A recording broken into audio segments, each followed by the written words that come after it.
Brötchen haben Brötchen haben lecker.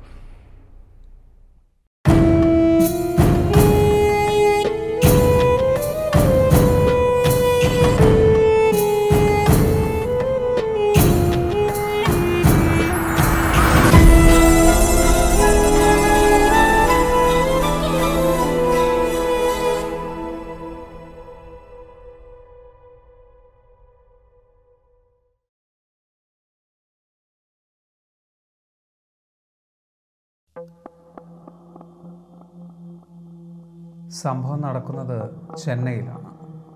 വിവാഹം കഴിഞ്ഞ് ഏതാനും മാസങ്ങൾക്കുള്ളിൽ തന്നെ ആ പെൺകുട്ടി ഗർഭിണിയായി. പ്രസവത്തിന് ശേഷം നാട്ടിൽ നിന്നും തിരിച്ചു വരുന്ന ഭാര്യയ്ക്കും കുഞ്ഞിനും വേണ്ടി ഒരല്പം കൂടി സൗകര്യമുള്ള വീട് വേണമെന്ന് അയാൾക്ക് ആഗ്രഹമുണ്ടായിരുന്നു. അങ്ങനെ നഗരത്തിൽ നിന്നും ഒരല്പം വിട്ടുമാറി ഒരു കുഞ്ഞു വീട് അയാൾ കണ്ടെത്തി. ഒറ്റ നോട്ടത്തിൽ തന്നെ ആ വീട് ഭാര്യയ്ക്കും ഇഷ്ടമായിരുന്നു. അങ്ങനെ ആ കുഞ്ഞു വീട്ടിൽ അവർ താമസം ആരംഭിച്ചു. പതിവ് പോലെ അയാൾ ജോലിക്കായി ഇറങ്ങി. രാവിലെ മുതൽ തിരക്കിലായതുകൊണ്ട് തന്നെ ഭാര്യയും ക്ഷീണിതയായിരുന്നു. അയാൾ പോയ ശേഷം കുഞ്ഞിനെ ഉറക്കാനായി അവൾ കിടന്നു. ക്ഷീണം കൊണ്ട് അവളും ഉറങ്ങിപ്പോയി. പെട്ടെന്ന് കട്ടിലിൽ എന്തോ ഇളകുന്നത് പോലെ തോന്നിയിട്ടാണ് അവൾ മെല്ലെ കണ്ണു തുറക്കുന്നത്. കണ്ണു തുറന്ന് അവൾ കണ്ടത് തൊട്ടടുത്തിരിക്കുന്ന മെലിഞ്ഞുണങ്ങിയ ഒരു വൃദ്ധയായിരുന്നു. തൊട്ടിൽ കിടക്കുന്ന കുഞ്ഞിനെ നോക്കിയിരിക്കുകയായിരുന്നു അവർ. ശ്വാസം നിലയ്ക്കുന്നത് പോലെ അവൾക്ക് തോന്നി. ഭർത്താവ് പുറത്തു പോയ ശേഷം വാതിലടച്ച് വന്ന് കിടന്നത് അവൾക്ക് നല്ല ഓർമ്മയുണ്ട്. പിന്നെ എങ്ങനെയാണ് ഇവർ അകത്ത് കടന്നത്? അവൾക്ക് ഭയം തോന്നി. നിങ്ങൾ ആരാണ്? വിറയ്ക്കുന്ന ശബ്ദത്തോടെ അവൾ ചോദിച്ചു. അതിനവർക്ക് മറുപടി ഉണ്ടായിരുന്നില്ല. അവൾ വീണ്ടും വീണ്ടും ചോദിച്ചു. തൊട്ടിൽ കിടക്കുന്ന കുഞ്ഞിനെ നോക്കി ഒരു പ്രത്യേക പുഞ്ചിരിയോടുകൂടി ഇരുന്ന അവർക്ക് അതിനും മറുപടി ഉണ്ടായിരുന്നില്ല. അവളെ ഞെട്ടിച്ചുകൊണ്ട് ആരോ വാതിലിൽ മുട്ടി. അവളുടെ പേരാരോ ഉറക്കെ വിളിക്കുന്നതും അവൾ കേട്ടു. അതവളുടെ ഭർത്താവായിരുന്നു. കിട്ടിയ അവസരത്തിൽ കട്ടിൽ നിന്നും ചാടി അവൾ പുറത്തേക്ക് ഇറങ്ങി. പക്ഷേ കുഞ്ഞിനെ മുറിയിൽ തനിച്ചാക്കി പോകുന്നത് ബുദ്ധിയല്ലല്ലോ. അവൾ പതിയെ തിരിഞ്ഞു നോക്കി. അവൾ കണ്ടത് കഴുത്ത് മാത്രം തിരിച്ച് തന്നെ നോക്കുന്ന ആ വൃദ്ധയായ സ്ത്രീയെയായിരുന്നു. ഭയന്നു വിറച്ച അവൾ മുറിക്ക് പുറത്തേക്ക് ഇറങ്ങി. മുൻവാതിൽ തുറന്നു. പരിഭ്രമിച്ച ഭാര്യയുടെ മുഖം കണ്ട് അയാൾ ചോദിച്ചു, എന്താണ്? എന്തു പറ്റി? നിന്റെ മുഖം എന്താ വല്ലാതിരിക്കുന്നേ? അവൾ കിതച്ചുകൊണ്ട് പറഞ്ഞു, അകത്തൊരു സ്ത്രീയുണ്ട്. കേട്ടപാട് അയാൾ കുഞ്ഞിനടുത്തേക്ക് ഓടി. പക്ഷെ ആ മുറിയിൽ ആരും തന്നെ ഉണ്ടായിരുന്നില്ല. അയാൾ കുഞ്ഞിനെ എടുത്തു. ഭയന്ന് വിറച്ച ഭാര്യയുടെ മുഖം കണ്ട് അയാൾക്ക് ചിരിയാണ് വന്നത്. അയാൾ പറഞ്ഞു, എന്തൊക്കെയാണ് നീ പറയുന്നത്? എല്ലാം നിന്റെ തോന്നൽ മാത്രമാണ്. അയാൾ കുഞ്ഞിനെയും കൊണ്ട് പുറത്തേക്കിറങ്ങി. പക്ഷെ തൻ്റെ കണ്ണുകളെ അവിശ്വസിക്കാൻ അവൾക്ക് കഴിഞ്ഞിരുന്നില്ല. ഒഴിഞ്ഞ തൊട്ടിലേക്ക് നോക്കിയപ്പോൾ അവൾ കണ്ടത് ആ വൃദ്ധയുടെ തലയിലുണ്ടായിരുന്ന ജമന്തി പൂക്കളിൽ ഒന്നായിരുന്നു. കേറിപ്പോരും ചങ്ങായിമാരെ, ബേപ്പൂർ സുൽത്താൻ്റെ ദുനിയാവിലേക്ക്.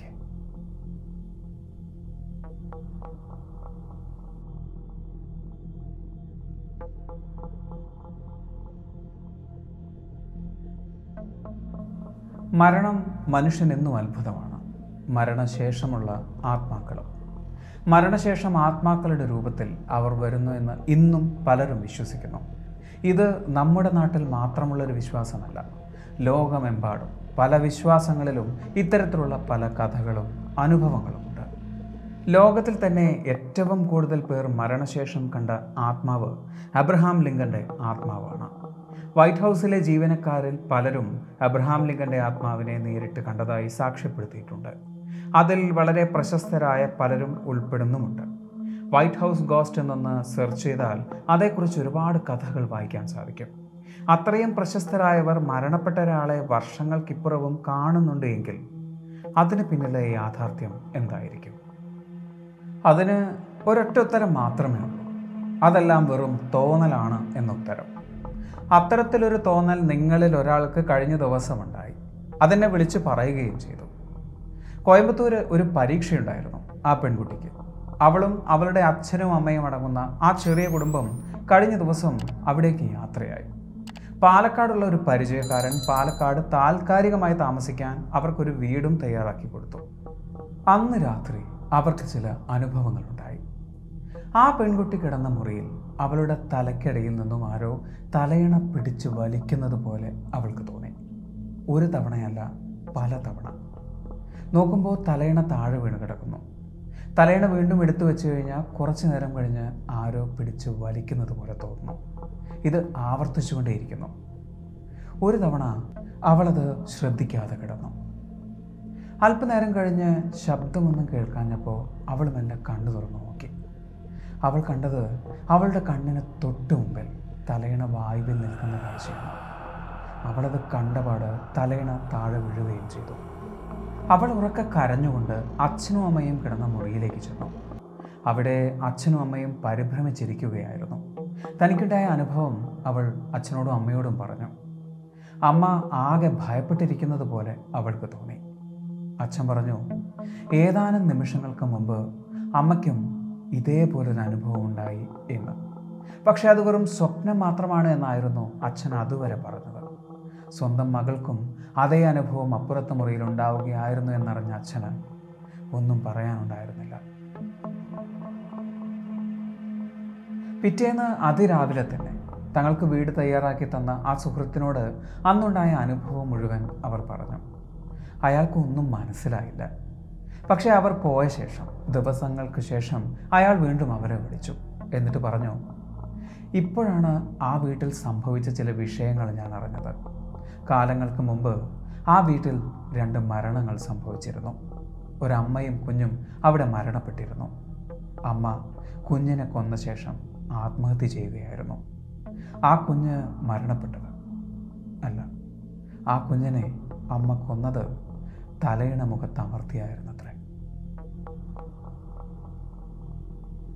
അതുവരെ നമുക്കറിയാത്ത ഒന്ന് നമ്മളെ എങ്ങനെയാണ് ഭയപ്പെടുത്തുന്നത്? നമുക്കറിയാത്ത വിഷയങ്ങളെ പൊതുവെ പ്രേതങ്ങൾ എന്ന ഓമന പേരിട്ടാണല്ലോ നമ്മൾ വിളിക്കാറ്. ഇത്തരം അന്വേഷണങ്ങൾ ചെന്നെത്തുന്നത് പാരാസൈക്കോളജി എന്ന മേഖലയിലേക്കാണ്. ശാസ്ത്രീയമായ വിശദീകരണങ്ങളല്ല എങ്കിലും ഇത്തരത്തിൽ പല വിഷയങ്ങളെക്കുറിച്ചും പാരാസൈക്കോളജി വിശദീകരിക്കുന്നുണ്ട്. അത്തരത്തിൽ ചില വൈവിധ്യങ്ങളിലേക്ക് നമുക്കൊന്ന് പോയി നോക്കാം.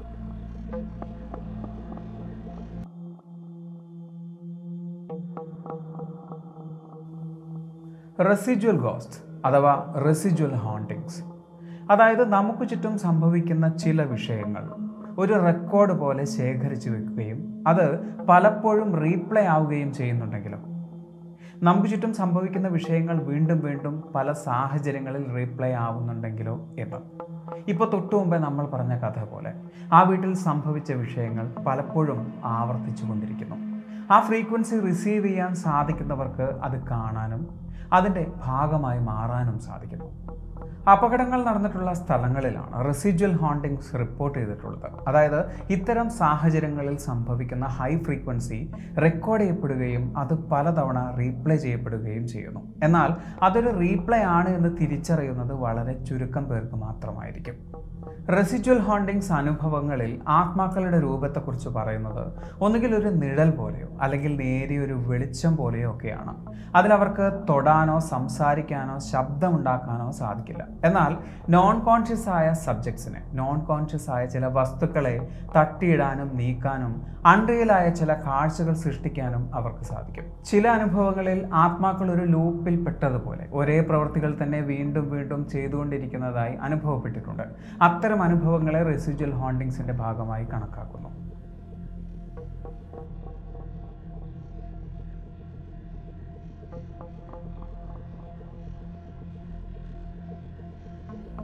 ഇന്റലിജന്റ് ഗോസ്റ്റ്, ബുദ്ധിയുള്ള ആത്മാക്കൾ.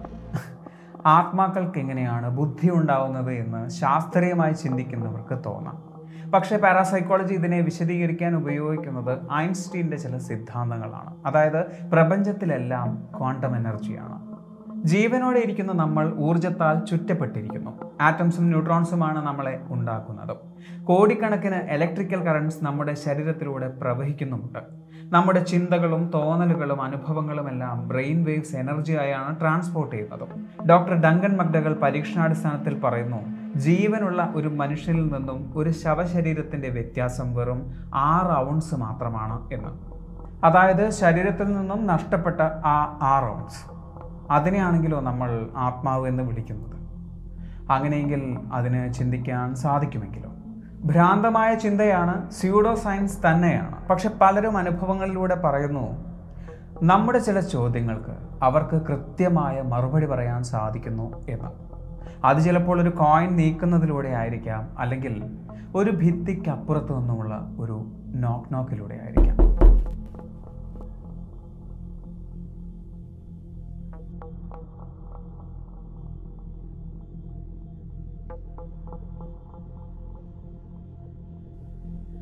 പോൾട്ടർഗീസ്റ്റ് ഒരുപക്ഷെ ഏറ്റവും കൂടുതൽ നമ്മെ ഭയപ്പെടുത്തിയിട്ടുള്ള പ്രേതാനുഭവങ്ങളാണ് പോൾട്ടർഗീസ്റ്റ്.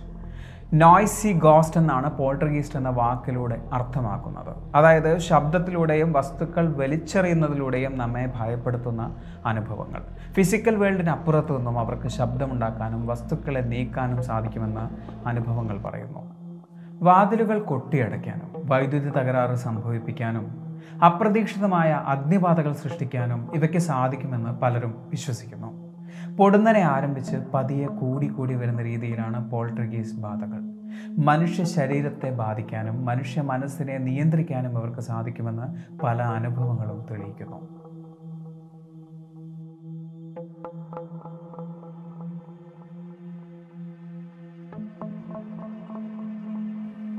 അപ്പാരിഷൻസ് നിഴലുകളോ നേരിയ വെളിച്ചങ്ങളോ അല്ലാതെ യഥാർത്ഥ രൂപത്തിൽ മരണപ്പെടുന്നവർ പ്രത്യക്ഷപ്പെടുന്ന ഒരു പ്രതിഭാസത്തെയാണ് അപ്പാരിഷൻസ് എന്ന് പറയുന്നത്.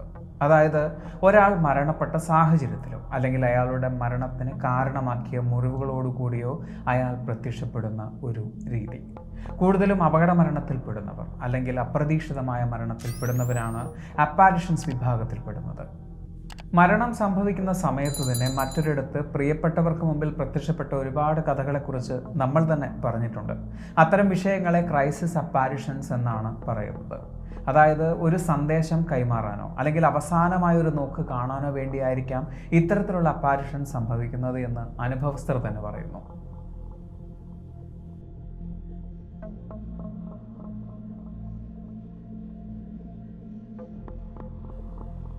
ഡോപ്പൽഗാങ്ങേഴ്സ് മരണപ്പെട്ട ഒരാളുടെ രൂപവും പെരുമാറ്റവും ജീവിച്ചിരിക്കുന്ന ഒരാളിൽ കാണുന്ന പ്രതിഭാസം. കൂടുതലും റിപ്പോർട്ട് ചെയ്തിട്ടുള്ളത് മരണപ്പെട്ട ഒരാളുടെ ശരീരഭാഷയും പെരുമാറ്റവും ജീവിച്ചിരിക്കുന്ന ഒരാൾ കാണിക്കുന്നു എന്ന രീതിയിലാണ്. എന്നാൽ ഏറ്റവും ഭയപ്പെടുത്തുന്ന മറ്റൊന്നു കൂടിയുണ്ട്. ജീവിച്ചിരിക്കുന്ന ഒരാളുടെ തന്നെ രൂപത്തിൽ മറ്റൊരിടത്ത് പ്രത്യക്ഷപ്പെടുന്ന ഒരനുഭവം. 18-ാം നൂറ്റാണ്ടിലും 19-ാം നൂറ്റാണ്ടിൻ്റെ തുടക്കത്തിലും ഇത്തരത്തിലുള്ള പല അനുഭവങ്ങളും ജർമ്മനിയിലും ഇംഗ്ലണ്ടിലും റിപ്പോർട്ട് ചെയ്യപ്പെട്ടിട്ടുണ്ട്. അതായത് നമ്മളെപ്പോലെ തന്നെ ഒരാൾ നമുക്ക് പരിചിതരായ ചിലർക്ക് മുമ്പിൽ നമുക്കറിയാത്ത ചില കാര്യങ്ങൾ ചെയ്യുന്നു. അത് ആത്മാക്കളെ നേരിട്ട് കാണുന്നതിനേക്കാൾ ഭയപ്പെടുത്തുന്ന ഒരനുഭവമാണ് എന്ന് അനുഭവസ്ഥർ പറയുന്നു.